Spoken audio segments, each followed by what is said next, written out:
semaine, en enquête, le contrôle de l'information à la sauce du gouvernement Harper. M. Harper est allé jusqu'à contrôler la communication de l'administration publique. Le coordonnateur du gouvernement pour l'Afghanistan nous a ordonné par écrit de nous tenir tranquilles. L'absence de transparence mène à la corruption. Et quand des conseillers en immigration sans scrupules échappent à la justice. Mon avocat est là, laissez-moi tranquille, je vous en prie. Je ne m'explique pas pourquoi il n'y a pas d'accusations qui sont portées. Bienvenue à Enquête. Une question cette semaine. Jusqu'où un gouvernement peut-il aller dans la multiplication d'obstacles pour nuire à la libre circulation de l'information? C'est en tout cas la critique qui est régulièrement adressée au premier ministre Harper. Certains qualifient son contrôle de l'information dans les bureaux ministériels et dans la fonction publique de carrément obsessif. On a vraiment senti un changement assez important. Ce contrôle, vous allez le voir, ne touche pas que les journalistes, mais aussi des employés de l'État qui, parfois avec leurs témoignages, contribuent à faire avancer le débat public. Les ordres sont clairs. Vous allez répondre ceci. Enquête sur un gouvernement élu avec la promesse d'une plus grande transparence.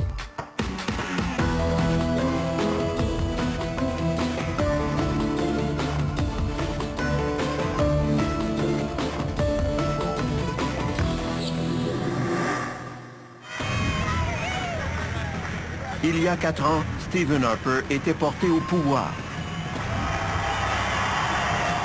Son élection à la tête d'un gouvernement conservateur minoritaire mettait fin à 12 années de règne libéral entaché par le scandale des commandites. We will clean up corruption. Stephen Harper en avait fait un des principaux enjeux de la campagne, promettant un gouvernement intègre, ouvert et transparent. En un mot, imputable. Désormais, nous allons changer pour vrai la façon de faire les choses à Ottawa. Le premier projet de loi que nous allons présenter sera la loi sur l'imputabilité fédérale. 4 ans plus tard, Stephen Harper est accusé de gouverner comme un monarque, de museler la fonction publique, de cultiver le secret, de saper les bases de la démocratie canadienne. Bref, plusieurs se demandent si le premier ministre ne va pas trop loin dans le contrôle de l'information.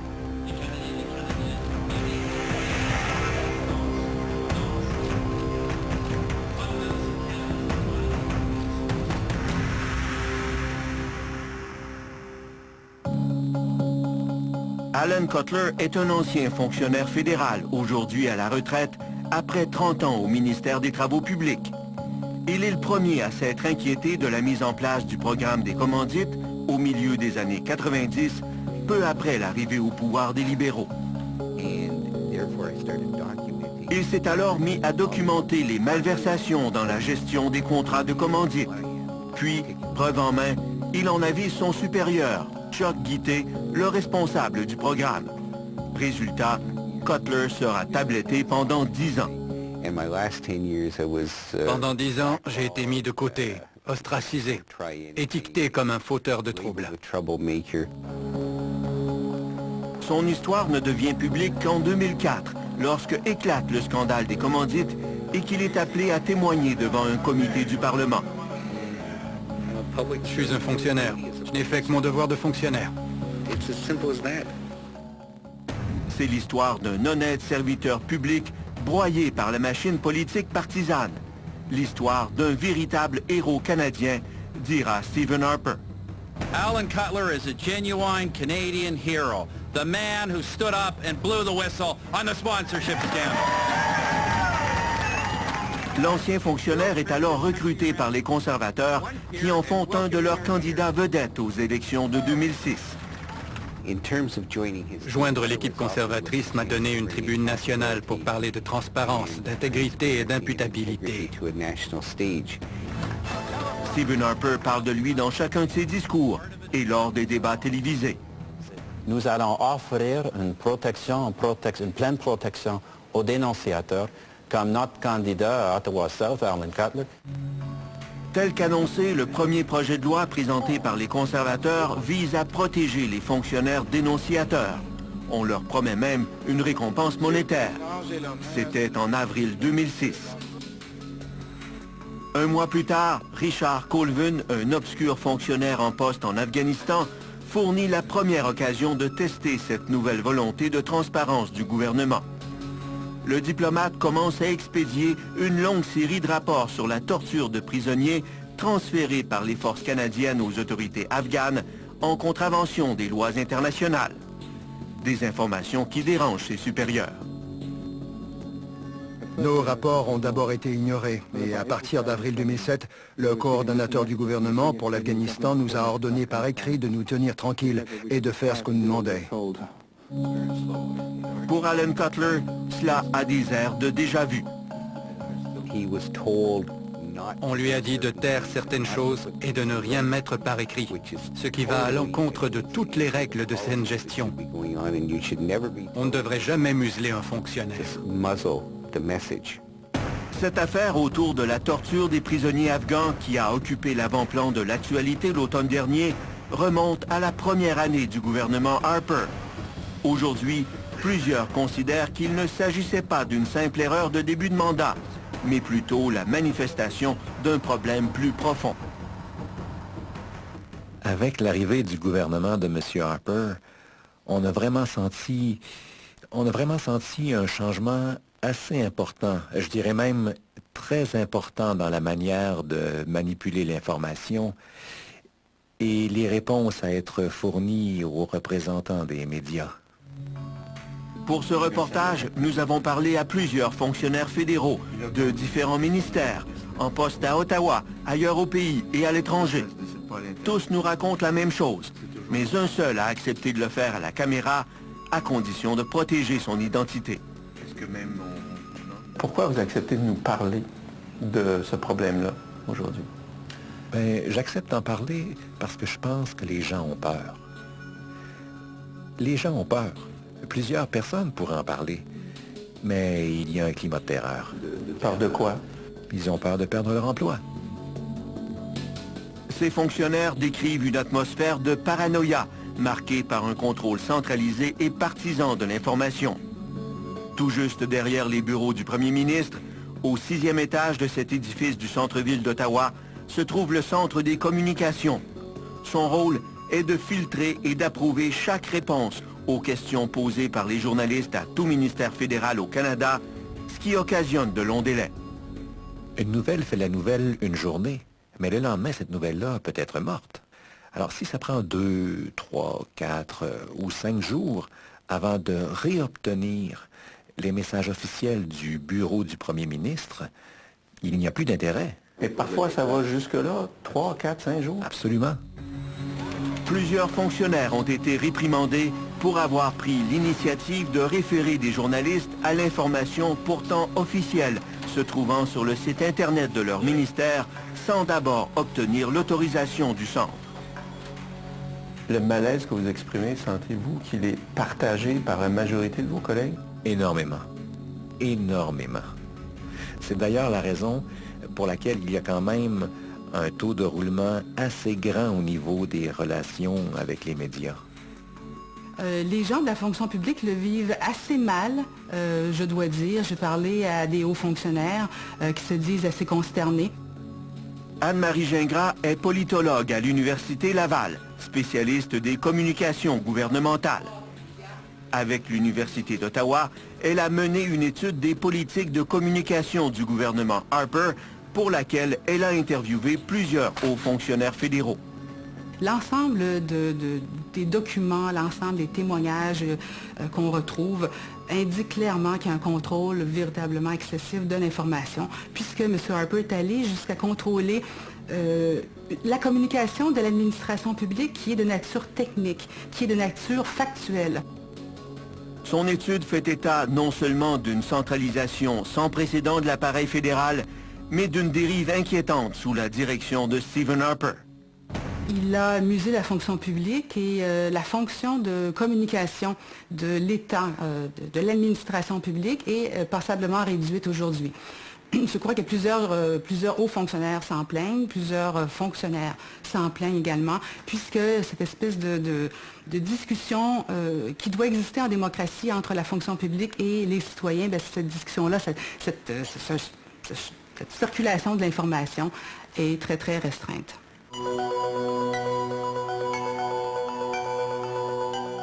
Pierre Gosselin n'a rien à voir avec les jeux politiques qui ont cours dans les corridors d'Ottawa.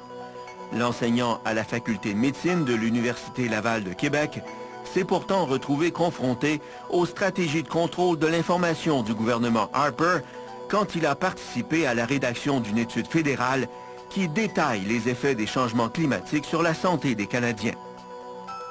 Le rapport était prêt depuis le mois d'avril, fin prêt, là, édité, imprimé et tout.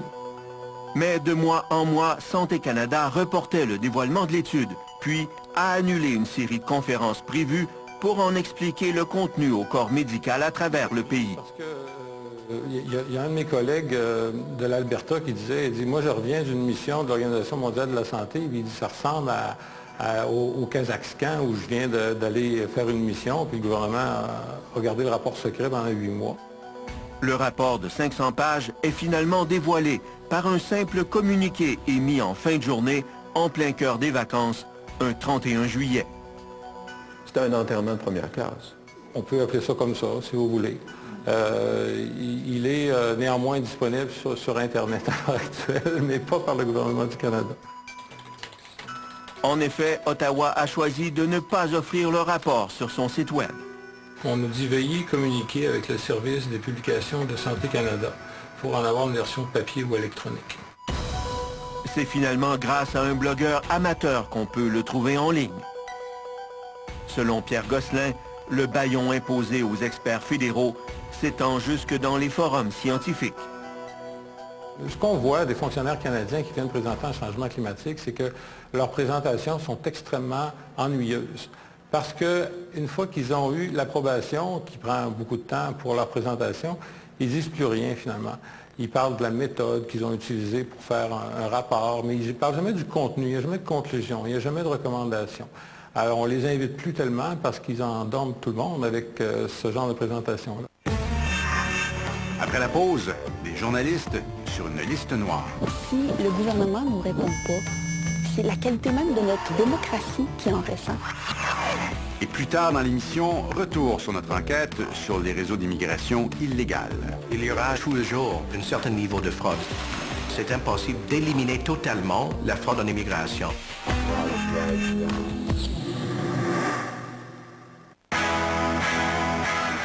Chaque jour, de nombreuses espèces végétales et animales disparaissent de la surface de la Terre. Une espèce, l'humain, est en train de prendre beaucoup trop de place et donc les autres espèces disparaissent. Des gens de partout dans le monde passent à l'action pour renverser la vapeur. On n'a pas le choix. Je pense qu'il faut qu'on bouge, il faut qu'on change. À mon avis, c'est la grande question politique de l'heure. 1 heure sur Terre, vendredi 21h à Radio-Canada. Ce n'est pas par magie que plus de 10 000 produits du Québec se retrouvent dans votre assiette. C'est parce qu'il y a plus de 485 000 personnes qui travaillent pour vous à produire, à transformer et à distribuer des produits à votre goût. Les Aliments du Québec, exigez-les. Vous savez pourquoi chaque week-end de l'hiver, je suis ici au massif de Charlevoix? Découvrez le Charlevoix de Jean-Luc Brassard. Bon appétit! Au massif de Charlevoix.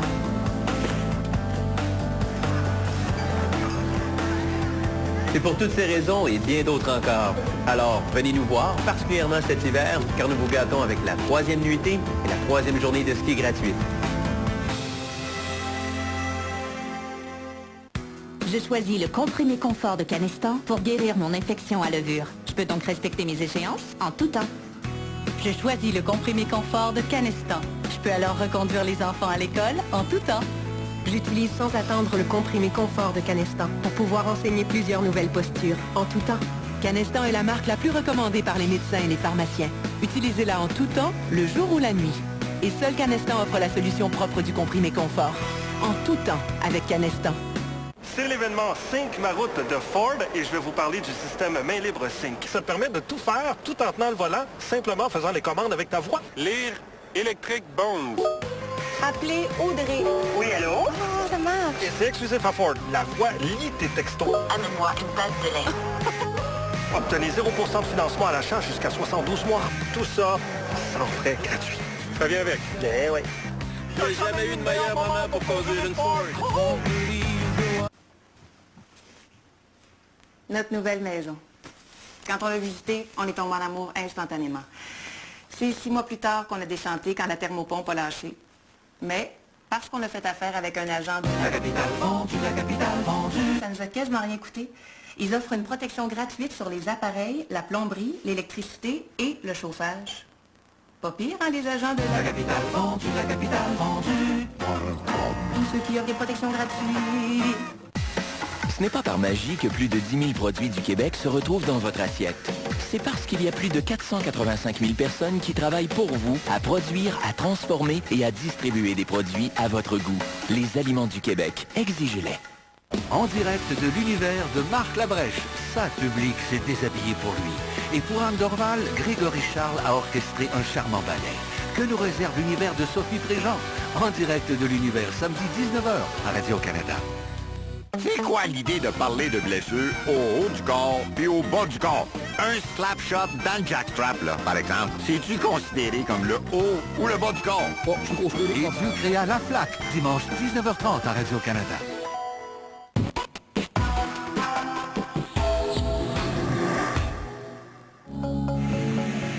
Ceux qui se trouvent au premier rang des stratégies de communication du gouvernement fédéral, ce sont les journalistes de la Tribune de la presse à Ottawa. Leur présidente est Hélène Buzetti du journal Le Devoir. Vous allez poser une question, par exemple, factuelle sur tel programme environnemental, on apprend qu'il a été coupé. Est-ce vrai? Et on vous répond, le gouvernement conservateur aime l'environnement et travaille fort pour protéger l'environnement. Aucun rapport. Et cette information-là n'appartient pas aux conservateurs et pourtant, il y a une accaparation, en fait, une prise de possession de cette information-là qui est vraiment dommageable et qui nous empêche de faire notre travail. L'information a une dimension éthique. Dans une démocratie, on doit pouvoir transmettre des informations, il doit y avoir des débats publics, les citoyens doivent être informés, informés pour débattre entre eux, informés aussi pour voter d'une manière éclairée. Mais ça devient excessif lorsqu'on oublie de considérer qu'il y a cette dimension éthique et qu'on attribue uniquement à l'information une vocation partisane. En fait, le torchon brûle entre les journalistes d'Ottawa et le premier ministre Harper depuis son arrivée au pouvoir, il y a 4 ans. Règles ont changé, je ne sais pas d'où est-ce que ça vient. Moi, j'ai une directive qui vous demande de rester en bas au foyer. Désormais, les journalistes ne peuvent plus approcher du bureau du premier ministre ou de la salle du cabinet, dont l'horaire des réunions n'est plus annoncé. Lors des très rares rencontres entre Stephen Harper et les journalistes, c'est son secrétaire de presse, Dimitri Soudas, qui choisit qui pourra lui poser des questions selon sa propre liste. Et c'est ça qui nous dérange, pas la liste comme telle, c'est le fait qu'il y ait une sélection qui est faite. Selon quels critères, on ne le sait pas. Est-ce qu'il y a une liste noire? On pense que oui. Êtes-vous sur la liste noire? Je crois probablement y être, oui. Pourquoi votre entourage empêche les journalistes ici au Parlement de faire leur travail correctement? Devant les protestations des journalistes, Stephen Harper a décidé de contourner la presse parlementaire en faisant ses annonces les plus importantes en dehors de la capitale. Le bureau du premier ministre a aussi mis sur pied sa propre agence de communication, offrant photos, enregistrements audio et vidéo à tous les médias au pays, ce qui a amené plusieurs associations de journalistes au Canada à dénoncer ce qu'ils considèrent comme un outil de propagande du gouvernement Harper. Si le premier ministre accorde des entrevues individuelles à l'occasion, sa dernière conférence de presse officielle au Théâtre national de la presse à Ottawa remonte au mois de juin. Ce n'est pas le rôle des médias de contrôler le message du gouvernement. C'est le gouvernement qui a un droit de tenter de communiquer avec la population.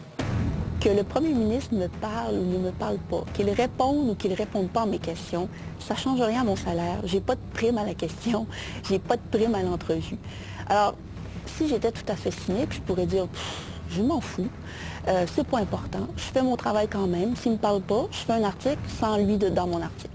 Mais c'est pas ça l'important. Ce qui est important et que j'aimerais que les citoyens comprennent, c'est qu'en bout de piste, si le gouvernement ne nous répond pas, c'est que c'est la qualité du débat public, donc la qualité même de notre démocratie qui en ressent.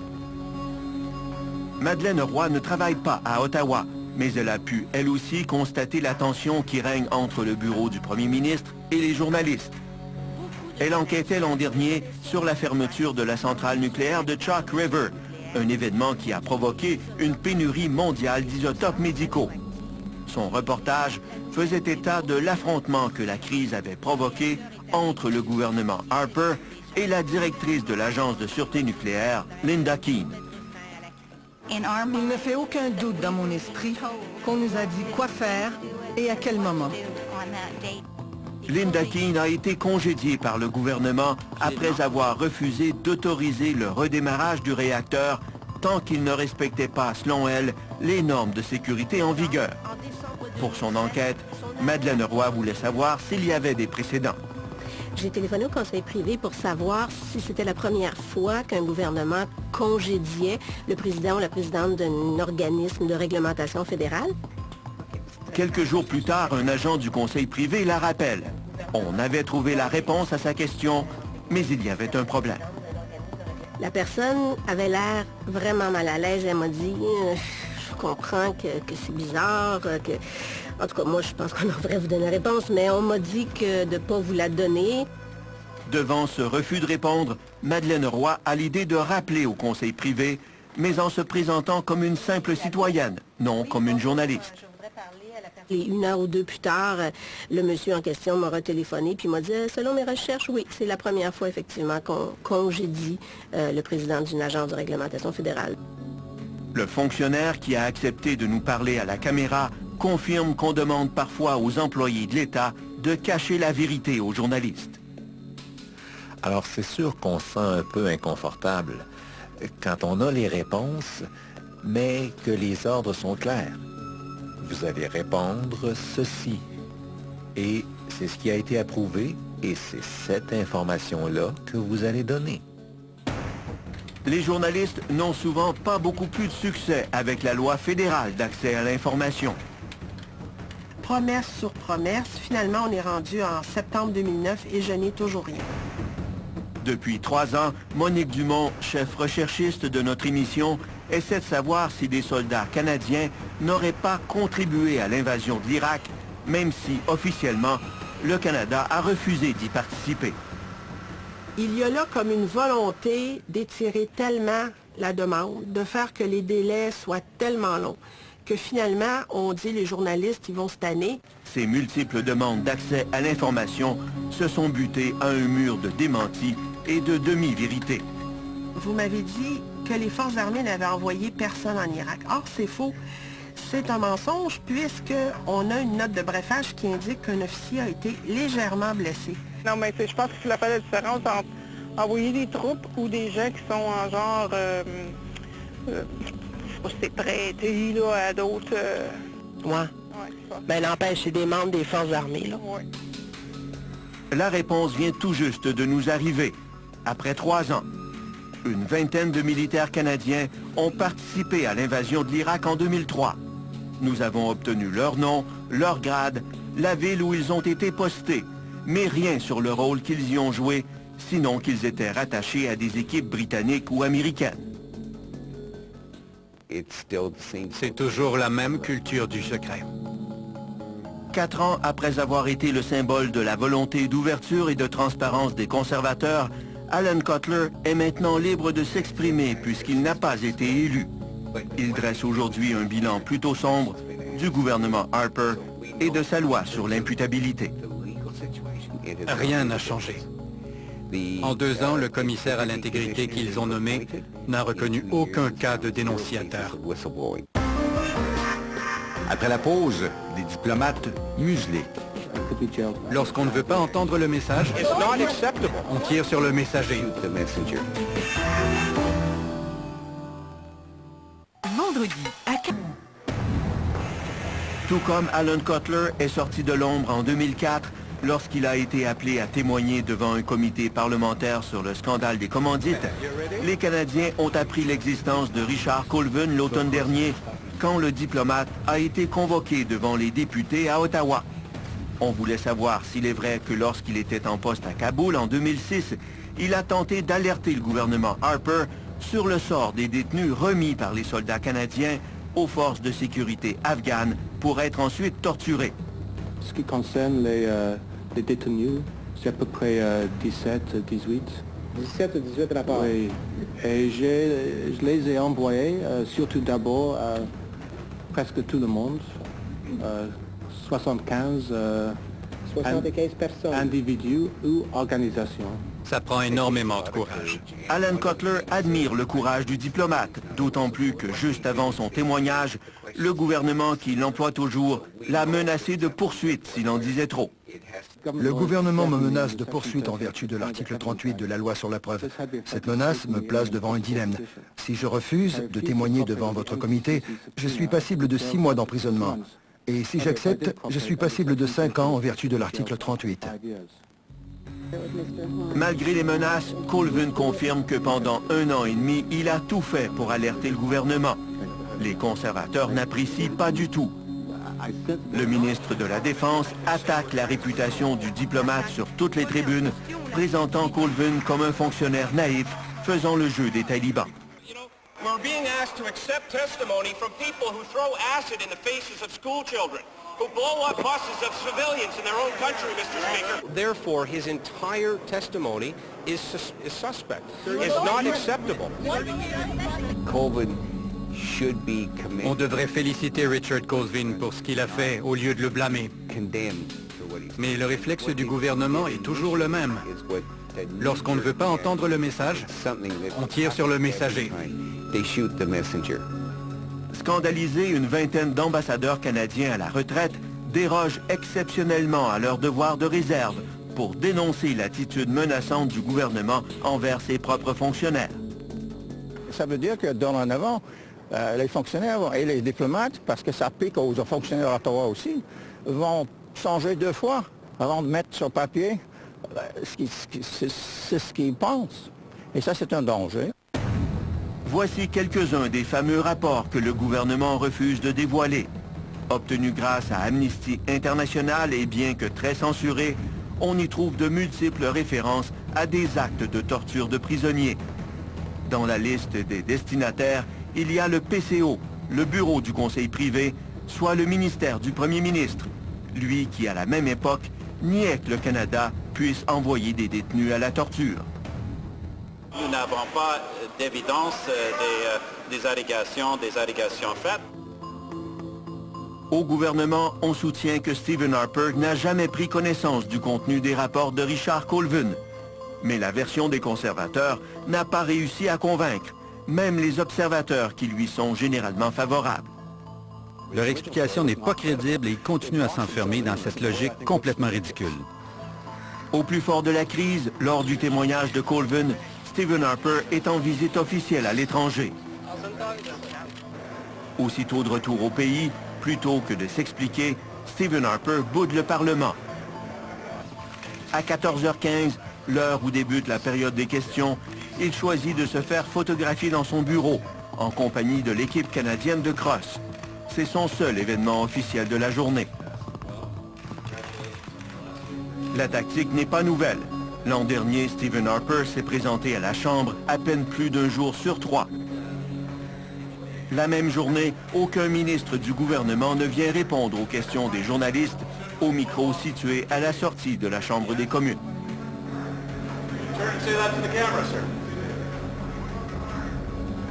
Pour ce reportage, le bureau du premier ministre a refusé toute entrevue. Mais au gouvernement, on explique que la discipline de fer imposée en début de mandat dans la relation avec les médias s'est relâchée depuis, que maintenant on retourne les appels et qu'on accorde des entrevues lorsqu'on a quelque chose à dire. C'est symptomatique certainement d'un manque de respect plus général envers les institutions parlementaires. Puis ça, je me décolle un peu de mon rôle de journaliste ici, parce que je pense que si vous parliez aux partis d'opposition et aux gens qui observent beaucoup toute la structure parlementaire canadienne, ils vous diraient, ils partageraient l'inquiétude dont je vous fais part. C'est que finalement, il y a une banalisation de tout l'exercice parlementaire, l'exercice politique. Le 30 décembre, le bureau du premier ministre Harper annonçait la suspension des travaux du Parlement jusqu'au mois de mars. Les comités sont donc dissous, dont celui qui tentait de faire la lumière sur les allégations de Richard Colvin. pour le Ottawa Sun, journal à tendance conservatrice de la capitale, Stephen Harper règne désormais comme un monarque sur une démocratie éteinte.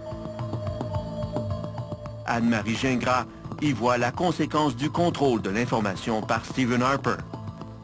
Il y a quelque chose qui existe comme un gouvernement de cour. Le premier ministre serait un peu le monarque et autour de lui, il y a une poignée de ministres, une poignée de conseillers influents qui font un peu la pluie et le beau temps et qui peuvent élaborer des politiques publiques sans le support préalable de la fonction publique. Et ce que ça permet de faire au gouvernement, c'est que ça permet d'éviter les fuites dans les médias. Alors, voyez-vous à quel point le contrôle et la gestion de l'information est devenu une question fondamentale dans le fonctionnement de l'appareil d'État. Bien sûr, tous les gouvernements veulent contrôler leur message, mais le phénomène a pris une telle dimension au bureau de Stephen Harper que les journalistes de la Tribune craignent un effet de contamination.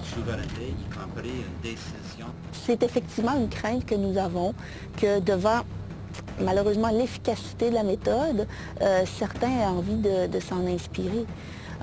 Puis pas juste ici à Ottawa, mais aussi dans les capitales provinciales. Dans le climat actuel, qui osera parler? Aujourd'hui, Alan Cutler dirige un regroupement fondé avec d'autres fonctionnaires à la retraite pour aider ceux qui veulent dénoncer des abus au gouvernement. Ils ont déjà ouvert une quarantaine de dossiers. Le cas de Richard Colvin ne fera pas partie du lot. Il ne se considère pas comme un dénonciateur, puisqu'il n'a parlé que lorsqu'il a été convoqué par un comité du Parlement. N'empêche, maintenant en poste à Washington, Colvin doit vivre avec le même fardeau qu'un dénonciateur, estime Alan Cutler.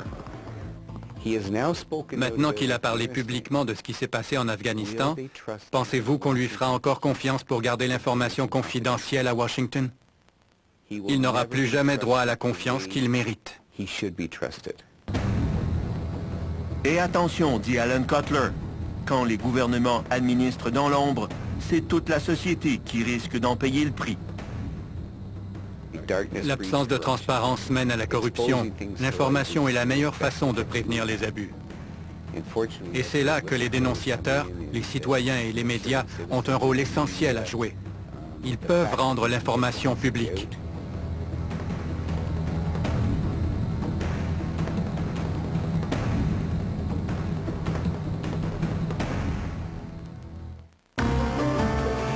Après la pause, retour sur notre enquête choc sur des réseaux d'immigration illégale au Canada.